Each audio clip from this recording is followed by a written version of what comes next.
Hello guys, welcome back to my channel. Hoping all of you are absolutely fine and amazing.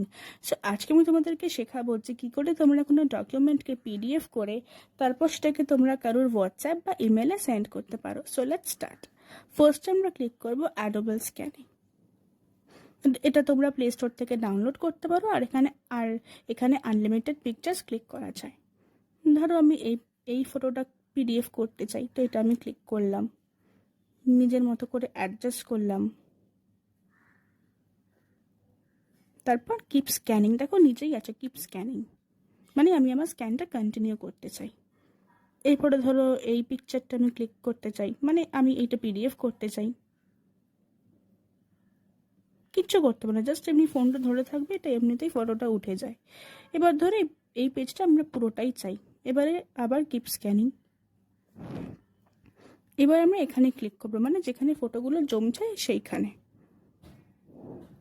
তো photo clear আসুক বা hazy আসুক, আমরা তাও filter লাগিয়ে দেবো। সব ফিল্টার্সই ভালো, কিন্তু light text is the best option.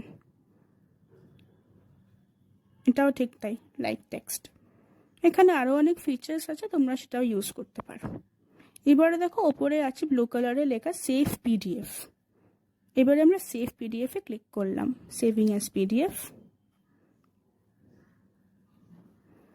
এরপরে দেখো আছে শেয়ার অপশন, আমরা শেয়ার অপশনে ক্লিক করলাম। এরপরে আসবে শেয়ার আ কপি, শেয়ার আ কপিতে ক্লিক করলাম। তারপর এখানে হোয়াটসঅ্যাপ আছে, হোয়াটসঅ্যাপে ক্লিক করলাম, আর আমি ধরো একে সেন্ড করলাম। তো এইভাবে আমরা কোনো পিডিএফকে কারোর হোয়াটসঅ্যাপে সেন্ড করতে পারবো। এরপরে আমরা কাউকে ইমেল করব, আবার শেয়ার আ কপি। দেখো জিমেল আছে এখানে, আমরা এই জিমেল অপশনে ক্লিক করব।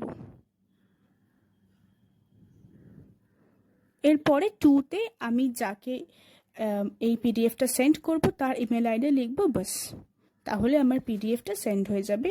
আর আমি এভাবে পিডিএফকে কাউকে আমি ইমেল করতে পারবো, মানে আমার পিডিএফ আমি এই প্রসেসেই কাউকে হোয়াটসঅ্যাপ বা ইমেল করতে পারবো। সো